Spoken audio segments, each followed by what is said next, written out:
Bismillahirrahmanirrahim. Assalamualaikum warahmatullahi ta'ala wabarakatuh. Alhamdulillahi rabbil alamin. Wal aqibatu lil muttaqin. Wa la udwana illa ala dhalimin. Wassalatu wassalamu ala ashrafil anbiya'i wal mursalin. Wa ala alihi wa sahbihi ajma'in. Amma ba'd. Kaum muslimin wal muslimat as-saimin was saimat rahimakumullah. Berjumpa kembali dengan kami di Pesantren 19 dalam program spesial menjelang berbuka, bersama kita menyelami keagungan Al-Quranul Karim melalui nama-nama Al-Quran yang Allah jelaskan di dalam Al-Quranul Karim. Pada kali ini kita akan masuki nama Al-Quran yang bernama Rahmah. Kata Rahmah di masyarakat kita juga sudah tidak asing lagi dan bahkan sering kita dengar menjadi nama orang, ya, khususnya perempuan atau wanita.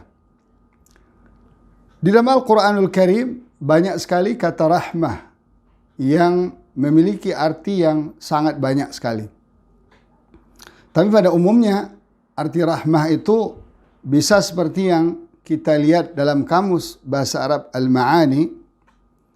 Di sana dikatakan rahmah itu isim, jamaknya rahmat, rahamat atau rahmat.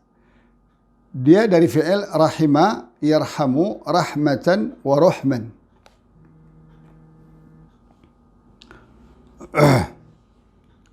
Kaum muslimin rahimakumullah. Kalau kita di dalam bahasa Arab dipakai istilah seperti rahima yatiman. Artinya apa? Raqqalahu wa atifa alaih. Dia menyayangi dan menyantuninya. Di dalam hadis juga dijelaskan sebagaimana perintah Rasul sallallahu alaihi wasallam, irhamu man fil ard yarhamukum man fis sama. Rahmatilah, artinya kasihanilah, berbuat baiklah, santunilah atau bersikap santunlah kepada orang-orang yang ada di bumi, artinya kepada manusia. Nanti juga Allah akan merahmati kamu, artinya yang Allah yang di langit, ya, akan merahmati kamu. Hadis ini riwayat Abu Daud dan At-Tirmizi. Sekarang kita lihat rahmah dalam Al-Quran. Di antaranya rahmah itu berarti sifat Al-Quran itu sendiri. Seperti yang Allah jelaskan dalam surat Al-Isra ayat 82. A'udzubillahi minasyaitonir rajim. Wa nunazzilu minal Qur'ani ma huwa shifaa'un wa rahmah lil mu'minin. وَلَا يَزِيدُ الظَّالِمِينَ إِلَّا خَسَارًا. Dan kami menurunkan Al-Quran itu tidak lain kecuali syifa, seperti yang sudah dibahas dalam pertemuan yang lalu. Kemudian juga rahmah, sebagai rahmah bagi kaum mukminin. Dan tidaklah Al-Quran itu menambah bagi orang yang zalim kecuali hanya merugi saja. Kaum muslimin rahimakumullah. Berarti Al-Quran itu, ya, sebagaimana juga Allah bersifat Rahman Ar-Rahim, itu juga dari rahmat, rahmah itu dari Ar-Rahman Ar-Rahim, maka Al-Quran yang Allah turunkan sudah pasti juga mengandung sifat rahmah dari Allah Subhanahu wa Ta'ala. Dalam sebuah hadis dijelaskan, Inna lillahi mi'ata rahmah. Allah punya 100 kasih sayang, punya 100 kebaikan, dan punya 100 perhatian, atensi, respektasi kepada makhluknya. Lalu dijelaskan dalam hadis itu, satu saja Allah turunkan ke atas muka bumi ini, makhluk di dunia ini memiliki sifat kasih sayang yang luar biasa kepada anak-anaknya. Burung sayang kepada anak-anaknya, binatang-binatang lain, bahkan manusia. Allah tanamkan kasih sayang kepada seorang ibu, kepada bapak, kepada anaknya luar biasa. Kendatipun ibunya mengandung 9 bulan, membesarkan sampai dewasa dengan penuh kesulitan. Quran mengatakan wahnan ala wahnin, lemah di atas kelemahan. Tapi ibu jarang yang mengeluh atas perbuatan anaknya, kendatipun durhaka kepadanya dan tidak sesuai dengan apa yang dia harapkan. Ini pertanda bahwa sifat rahmah Allah tanamkan ke dalam hati seorang ibu atau kepada orang tua. Kaum muslimin rahimakumullah. Begitu pula Al-Quran. bentuk kasih sayang Allah kepada kita. Coba kalau Al-Quran tidak Allah turunkan, pastilah kehidupan kita akan terlunta-lunta. Kita tidak tahu mana yang baik, mana yang buruk, mana yang halal, mana yang haram. Mana yang iman, mana yang kufur, mana yang tauhid, mana yang syirik, mana Islam, mana jahiliyah. Mana kemaslahatan dunia akhirat kita, dan mana yang membahayakan dunia dan akhirat kita. Kaum muslimin wal muslimat rahimakumullah. Oleh karena itu Al-Quran dijelaskan juga ya, rahmat Allah yang turun pada yang bernama Al-Quran ini nilainya jauh lebih baik dan lebih mahal dari dunia dan seisinya. Kita bisa lihat dalam surat Yunus ayat 57 sampai 58. Allah berfirman, "Ya ayuhan nasu qad ja'atkum mau'izatun min rabbikum wa shifaa'un lima fis sudur wa hudan wa rahmatan lil mu'minin.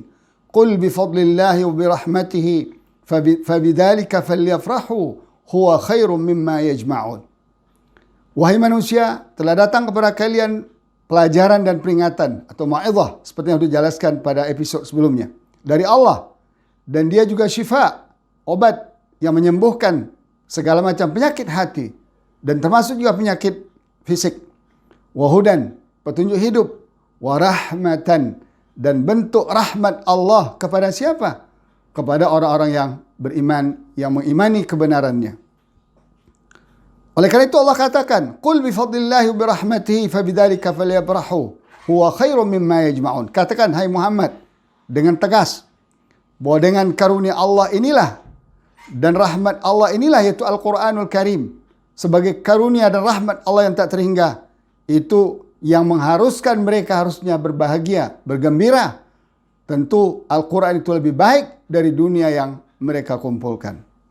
Kaum muslimin wal muslimat rahimakumullah as-saimin was-saimat. Oleh karena itu kita juga temukan kata rahmah dalam Al-Quran bermakna Rasul sallallahu alaihi wasallam. Nah, ini yang menjadi catatan kita adalah bahwa setiap nama Allah itu terkadang ada disematkan kepada Quran dan kepada Rasul sallallahu alaihi wasallam. Dalam hal ini Allah jelaskan dalam surat Ali Imran ayat 107, Allah berfirman, dalam surat Al-Anbiya ayat 107 Allah berfirman, "Wa ma arsalnaka illa rahmatan lil alamin." Sebagaimana Al-Quran Allah turunkan rahmatan lil mu'minin walin nas. Begitu juga Rasul sallallahu alaihi wasallam Allah utus sebagai rahmatan lil alamin. Menjadi rahmat, kasih sayang Allah di atas bumi dan di alam semesta ini. Kemudian juga kita bisa menemukan kata rahmah bermakna karunia Allah, pemberiannya dan rahmatnya yang besar, yang dengan itu bisa memberikan petunjuk jalan kepada kita untuk berbuat baik dan menghindari kita dari segala macam perbuatan yang buruk. Tersebutlah di dalam doa yang diajarkan Allah kepada kita dalam surah Ali Imran ayat 8. Allah berfirman, "Rabbana la tuzigh qulubana ba'da idh hadaitana wa hab lana min ladunka rahmah innaka antal wahhab." Ya Rabb kami, Tuhan pencipta kami, jangan Engkau sesatkan hati kami setelah Engkau beri petunjuk kepada kami, dan berilah kepada kami dari sisimu rahmah. Nah, coba lihat. Ternyata setelah kita diberi Allah petunjuk, kita harus minta kepada Allah agar petunjuk itu tidak dicabut Allah Ta'ala. Karena kalau dicabut, kita akan sengsara. Oleh karena itu seorang mukmin, seorang muslim harus berdoa terus agar iman dan Islamnya dijaga Allah Subhanahu wa taala di antara melalui doa yang Allah cantumkan dalam surat Ali Imran ini. Kemudian tidak sampai di situ. Bagaimana nikmat iman, nikmat Islam, nikmat Quran ini bisa menjadi faktor pembimbing kita. Ya, bisa menjadi faktor utama pembimbing kita ke jalan kebaikan dan menghindarkan kita dari jalan keburukan yang dimurkai Allah dan Rasulnya. Oleh karena itu ayat ini, doa ini Allah ajarkan kepada kita, Allah tutup untuk mengajarkan kepada kita agar kita minta rahmah kepada Allah. Hablana min ladunka rahmatan innaka antal wahhab. Anugerahkanlah kepada kami ya Allah rahmah. Coba, rahmah kita butuhkan setelah dapat hidayah. Karena kalau hidayah itu hilang, berarti rahmat Allah otomatis akan tercabut. Oleh karena itu, bagaimana rahmat itu, bagaimana hidayah itu terjaga terus dalam diri kita, kita minta perlindungan agar rahmat itu, agar dengan rahmat Allah, Allah jaga kita dari kehilangan petunjuk tersebut. Kaum muslimin wal muslimat as-saimin was-saimat rahimakumullah. Makna lain yang kita temukan dalam Al-Quran bahwa rahmah itu bermakna surga dengan segala macam nikmat yang Allah janjikan kepada penghuninya. Allah menjelaskan dalam surat Ali Imran ayat 107, "Wa ammal ladzina biyaddat wujuhum fa fi rahmatillah hum fiha khalidun." Adapun orang-orang yang putih berseri-seri wajahnya ketika dibangkitkan nanti pada hari kiamat, maka mereka itu adalah orang yang dalam rahmat Allah dan mereka di dalamnya kekal. Coba lihat. Makanya ulama menafsirkan rahmatillah di sini adalah surga Allah. Karena ada kata hum fiha khalidun, mereka kekal di dalamnya. Kaum muslimin rahimakumullah, demikian juga kata rahmah kita temukan juga adalah sebuah rahmat yang agung, yang melimpah yang Allah berikan kepada Nabi-Nya Muhammad sallallahu alaihi wasallam. Tak terhitung. Di antaranya apa? Kemampuan beliau di dalam manajemen, atau yang dikatakan di dalam memimpin, atau yang dikatakan sekarang smart leader. Rasulullah SAW tidak ragukan, beliau adalah seorang smart leader. Kenapa bisa seperti itu? Dijelaskan Allah. Allah berfirman dalam surah Ali Imran ayat 159, "Fabima rahmatin minallahi lintalahum." Maka disebabkan rahmat Allah yang Allah berikan kepada engkau, engkau bisa menjadi pemimpin teladan. Artinya apa? Beliau orang yang sangat low profile terhadap sahabatnya. Kenatipun sahabatnya melakukan kesalahan, ayat ini turun terkait dengan perang Uhud.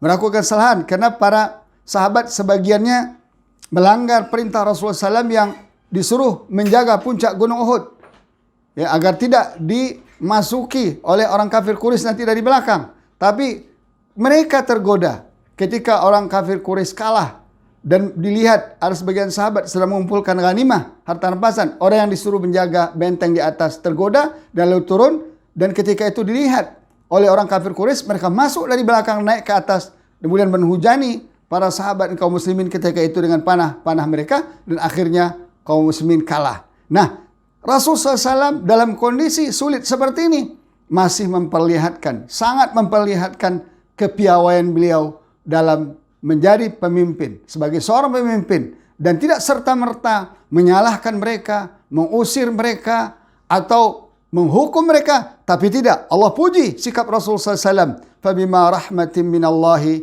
lintalahum. Semua ini kena rahmat Allah yang Allah berikan kepada engkau, hai Muhammad. Anda bisa berlaku lunak kepada mereka. Kalau sekiranya engkau keras kepada mereka ketika itu, walau kunta fazzan ghalidhal qalb, kamu keras, bersikap keras ketika itu, lam faddu min haulik, mereka akan kabur dari sekitarmu.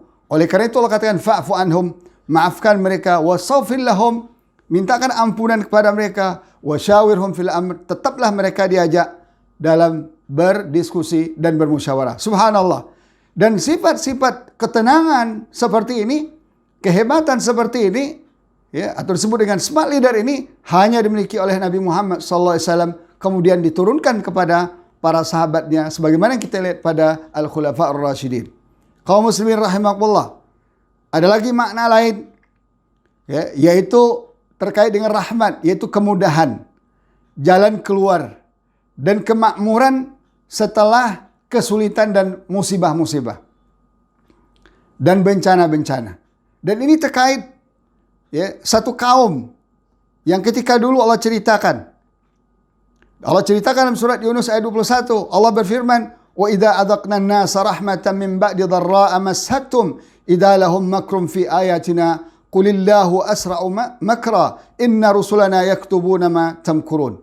Dan apabila kami berikan kepada manusia satu rahmah atau kemudahan, kelapangan hidup, jalan keluar setelah mereka ditimpa musibah atau tragedi atau apapun yang menyulitkan hidup mereka, min ba'di dharra massathum idza lahum makrum fi ayatina. Ketika itu setelah mereka diberikan jalan keluar, setelah mereka diberikan kemudahan hidup, semua fasilitas hidup berlimpah, tiba-tiba mereka melakukan makar terhadap ayat Allah. Artinya apa? Mereka berupaya untuk menjauhkan manusia dari jalan Allah dan memerangi para Rasulullah dan orang-orang yang menyuruh untuk kembali atau untuk mengikuti ajaran Allah dan Rasulnya, komitmen dengan amar ma'ruf nahi mungkar. Artinya apa? Ini salah satu sifat manusia yang Allah bongkar dalam Al-Quran, bahwa rahmat Allah mereka kufuri. Padahal tidak ada yang bisa menyelamatkan kita dari kesulitan kecuali Allah. Tidak ada yang bisa menyembuhkan kita dari penyakit kecuali Allah. Tidak ada yang membuat kita kecukupan, bahkan kaya raya sekalipun setelah kita miskin, kecuali Allah. Dan tidak ada yang bisa membuat kita hidayah, memberi kita hidayah setelah kita tersesat, kecuali hanya Allah. Nah, oleh karena itu kaum muslimin rahimakumullah, ayat ini jadi pelajaran bagi kita umat Islam. Sekarang kita berada dalam kesulitan. Setelah kita sekarang sedang berjuang menghadapi musibah COVID-19 ini, jangan sampai ayat ini mengenai kita. Kita harus ingat ayat ini, surat Yunus ayat 21. Jangan sampai seperti umat-umat terdahulu. Setelah Allah bukakan kesulitan mereka, Allah lapangkan rezeki mereka kembali, Allah bukakan jalan-jalan kehidupan kembali dengan begitu terbuka dan mudah. Tiba-tiba bukan hanya mereka kufur nikmat, tapi mereka berupaya untuk memerangi ayat Allah, ajaran Rasulullah, ajaran Islam dan Al-Quran. Waliyadzubillah. Kemudian juga kaum muslimin rahimakumullah, kita akan menemukan juga bahwa rahmah dalam Al-Quran itu bisa bermakna an-nubuwatu wal hikmatu wa dinullah, yaitu kenabian, hikmah, dan agama Allah, yaitu Islam. Ini bisa kita lihat dalam surat Hud ayat 63. Allah berfirman, Qala ya qaumi ara'aytum in kuntu ala bayyinatin min rabbi wa atani minhu rahmatan faman yansuruni min Allah in asaitu fama tazidunani ghaira takhsir. Salah seorang nabi berkata kepada kaumnya, bagaimana pendapat kalian? Kalau tidak salah ini Nabi Saleh alaihi salam. Bagaimana pendapat kalian jika saya sekarang sedang berada dalam sebuah bayinah, fakta-fakta, mukjizat-mukjizat? Kenapa? Karena kaumnya sangat getol melawan dan durhaka kepada Nabi ini. Lalu ditantang oleh Nabi itu. Bagaimana sekiranya saya sekarang berada dalam sebuah fakta-fakta ilmiah, sebuah hakikat kebenaran, sebuah mukjizat datang dari Allah, min Rabbi, dan dia beri saya rahmatan. Nih, Allah beri saya rahmat. Artinya apa? Allah beri saya kenabian, Allah beri saya hikmah, Allah beri saya agama yang lurus. Nah, kalau saya masih tetap tidak mau ikuti kata Nabi ini, faman yansuruni minallah in asaitu. Siapa yang akan bisa menolong saya dari Allah, dari azab Allah ketika saya durhaka kepadanya? Makanya para nabi itu, kaum muslimin rahimakumullah, tidak pernah bisa dinego seinci pun tentang masalah-masalah prinsip agama dan risalah dan kenabian dan hikmah yang Allah berikan pada mereka. Kenapa? Karena sedikit saja mereka menyeleweng, menyimpang, baik karena sengaja maupun karena terpengaruh bujuk rayu kaumnya atau musuh-musuhnya, baik dengan persuasif, dengan sogokan, dengan tawar-tawaran dunia, maupun dengan proses intimidasi sekalipun. Kalau saja mereka menyimpang sedikit, Allah akan cabut kenubuahannya, kenabian dan risalahnya, dan Allah akan matikan mereka. Sebagaimana yang Allah katakan pada Nabi Muhammad SAW, walau taqawwala alaina ba'd al-aqawil la'akhadna minhu bil yamin thumma laqata'na minhu al-watin. Kalau sekiranya Nabi SAW melenceng saja sedikit, taqawwala, mencoba-coba mengatakan sesuatu yang tidak dikatakan Allah demi untuk mencari keridhaan dan kesenangan kaumnya, agar kaumnya mau dekat kepada dia, agar kaumnya mendukung dia, agar kaumnya cinta kepada dia. Apa kata Allah? La'akhadnahu bil yamin. Kami akan tindak dia, akan azab dia dengan tangan kanan kami sendiri, kata Allah. Thumma laqata'na minhu al-watin. Kemudian kami akan putuskan urat nadi yang ada di lehernya. Artinya apa? Allah akan matikan. Oleh karena itu Nabi Muhammad SAW, apa yang tidak beliau hadapi, baik tawaran-tawaran persuasif, ingin dijadikan raja, ingin ditawarkan harta melimpah, dan seterusnya, Rasulullah tidak pernah tergoda. Dan termasuk intimidasi, bahkan sampai kepada upaya pembunuhan sekalipun. Rasulullah tidak pernah bergeser satu inci pun demi untuk tegaknya Quran sebagai rahmah ini, demi tersebarnya Quran sebagai rahmah ini kepada manusia, sampai-sampai beliau mengharuskan hijrah, meninggalkan kota Mekah dan menuju Madinah. Di sana beliau disambut oleh umat Islam. Kaum muslimin rahimakumullah. Kemudian kita juga bisa menemukan makna rahmah ini berarti rezeki, hujan, kesehatan dan sebagainya. Sebagaimana Allah katakan dalam surat Fatir ayat 2, "Ma yaftahillahu lin-nasi min rahmatin fala mumsika laha wa ma yumsik fala mursila lahu min ba'dih wa huwal azizul hakim." Apa saja yang Allah bukakan kepada manusia berupa rahmat. Nah, di sini ulama tafsir menjelaskan berupa rezeki, hujan yang Allah turunkan, kesehatan yang Allah beri, dan berbagai macam kebaikan dunia lainnya, fala mumsika laha. Tidak ada yang bisa menahannya. Wa ma yumsik fala mursila lahu. Apa yang Allah tahan, tidak akan ada yang bisa mengirimkannya, membukanya, min ba'dihi setelah itu. Wa huwal azizul hakim. Karena Allah Maha Perkasa lagi Maha Bijaksana. Kaum muslimin rahimakumullah. Banyak lagi kata-kata rahmat dalam Al-Quran yang bisa kita telurusi, dan kalau kita telusuri semuanya, tentu waktu yang singkat ini tidak mencukupi. Kesimpulannya adalah, kaum muslimin rahimahullah, bahwa kata rahmah dalam Al-Quran itu boleh kita katakan khairud dunia wal akhirah, kebaikan dunia dan akhirat. Apakah rahmat dalam bentuk sifat Allah maupun rahmat sebagai sifat dan karakter Rasulullah, termasuk juga, dan juga demikian juga rahmah dalam menjadi sifat dan nama Al-Quran sendiri. Nah, oleh karena itu, kita sebagai manusia, sebagai makhluk Allah, apalagi kaum mukmin, tidak akan bisa pernah lepas dari rahmat Allah ini. Baik rahmat Allah dalam direct apapun yang Allah berikan kepada kita melalui sifatnya Ar-Rahman Ar-Rahim, maupun yang Allah titipkan ke dalam pribadi Rasulullah SAW. Ya, bahwa Rasulullah SAW itu sangat penyayang, rahmah kepada umatnya. Ya, laqad ja'akum rasulun min anfusikum azizun 'alaihi ma hanittum harisun 'alaikum bil mu'minina raufur rahim. Subhanallah. Rasulullah SAW sampai disifatkan memiliki sifat seperti sifat Allah. Tentu aplikasinya berbeda, karena Muhammad tetap sebagai seorang manusia biasa, tapi Allah tanamkan kasih sayang luar biasa kepada umatnya, ke dalam dirinya untuk umatnya, sampai-sampai ketika mau meninggal pun Rasulullah yang akan berfikirnya bukan kedudukannya, statusnya, harga diri, tapi tetap dia mengatakan ummati ummati. Umatku bagaimana? Umatku bagaimana nanti akhirnya setelah aku tinggalkan. Ini berarti apa? Bahwa Rasulullah SAW sangat penyayang dan sangat punya sifat rahmah dalam dirinya untuk umatnya, untuk kita semua. Semoga kita mendapatkan syafaat Rasul sallallahu alaihi wasallam. Kaum muslimin rahimakumullah, begitu juga Al-Quran adalah karunia Allah yang agung, rahmat Allah yang lapang sekali untuk kita, yang luas sekali. Oleh karena itu hanya dengan Al-Quran kita bisa meraih kesuksesan kita di dunia dan kemenangan akhirat kita. Dan berbanggalah kita dengan Al-Quran. Berbahagialah kita dengan Al-Quran. Merasa beruntunglah kita dengan Al-Quran. Merasa diperhatikan Allah lah kita dengan Al-Quran. Merasa diberikan kemenangan yang besar. Kita punya harapan kemenangan yang besar di dunia dan juga di akhirat dengan Al-Quran sebagai rahmat yang Allah turunkan. Makanya salah satu doa yang diajarkan oleh ulama kita kepada kita terhadap Al-Quran ini adalah Allahumma arhamna bil Quran. Ya Allah, rahmati kami dengan Al-Quran. Tadi sudah dijelaskan makna rahmah. Ya, Allahumma arhamna bil Quran. Ya Allah, rahmatilah kami dengan Al-Quran. Wa khasatan fi syahri hadzal Quran. Lebih lagi di bulan Al-Quran ini.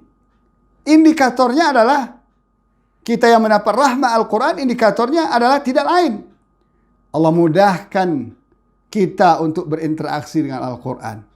Kalaulah kita mudah membaca Al-Quran, kalaulah kita dimudahkan Allah membaca Al-Quran, dimudahkan Allah memahami Al-Quran, dimudahkan Allah mentadaburkan Al-Quran, setiap hari dimudahkan Allah untuk mengamalkan Al-Quran, dan dimudahkan Allah untuk menghafal Quran, itu pertanda kuat bahwa kita sedang dirahmati Allah. Tapi sebaliknya, kaum muslimin rahimakumullah, ketika kita ingin berinteraksi Al-Quran, ingin membaca, ingin memahami, ingin mengamalkan, apalagi mengajarkan, menghafal, ada saja hambatan-hambatan di hadapan kita sehingga kita tidak bisa baca Quran dengan baik. Kalau sudah baca Quran dengan baik, tidak bisa membaca terus-menerus sebanyak mungkin.